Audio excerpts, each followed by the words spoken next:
Quick check of the calendar indicates that today is November 2nd. And on this day in history, back in 1865, Warren G. Harding, who would go on to be elected President of the United States in 1920, was born.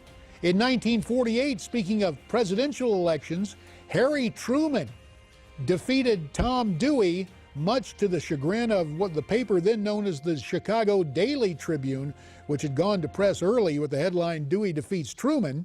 And finally, on November 2nd, 1983, the federal holiday honoring Dr. Martin Luther King was signed into law. In fact, that signing ceremony took place in the White House Rose Garden. President Reagan signing that bill, designating a federal holiday for Martin Luther King Jr. to be observed on the third Monday of January.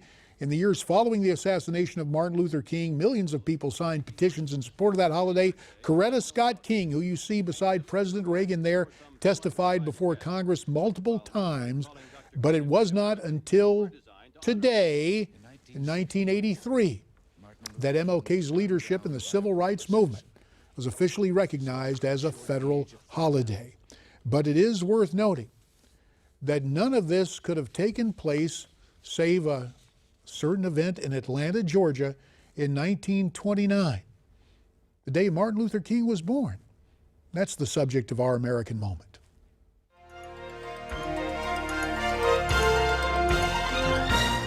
January 15th, 1929 was a chilly day in Atlanta, Georgia, when a family gathered to welcome into this world a new life, and with it, a new hope for America.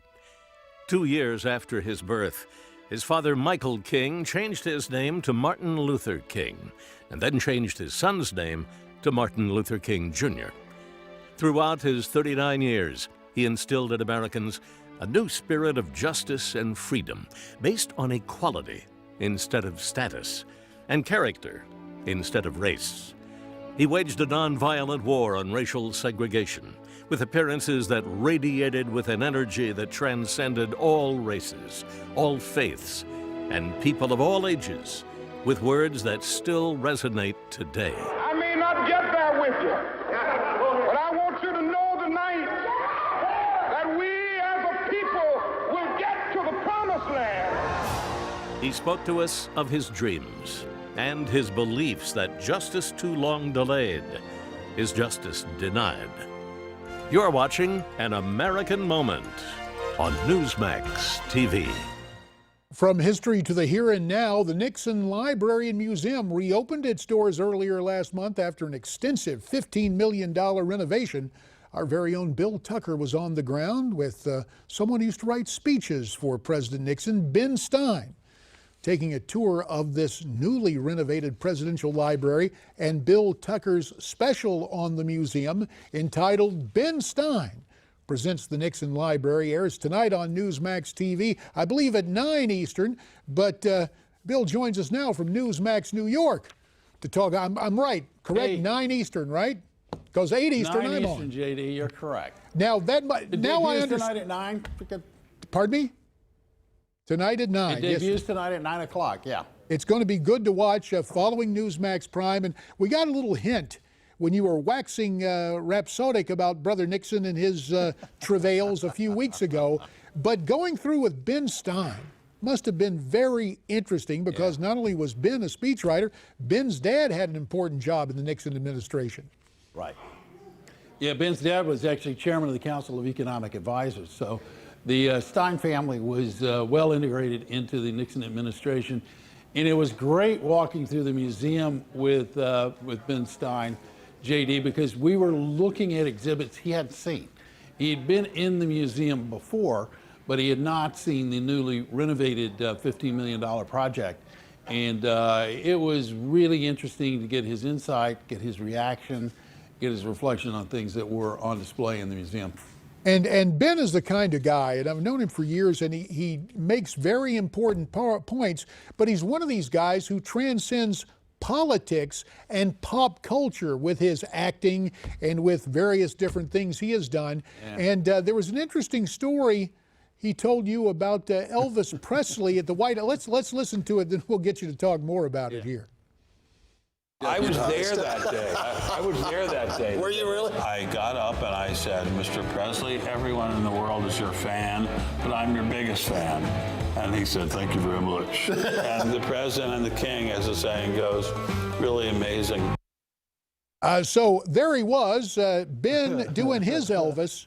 What else should we be? Of course, that picture. If I'm not mistaken, that big picture has been the most requested picture. President Nixon and Elvis Presley, the most requested picture ever from our National Archives. And there's the big copy of it at the museum.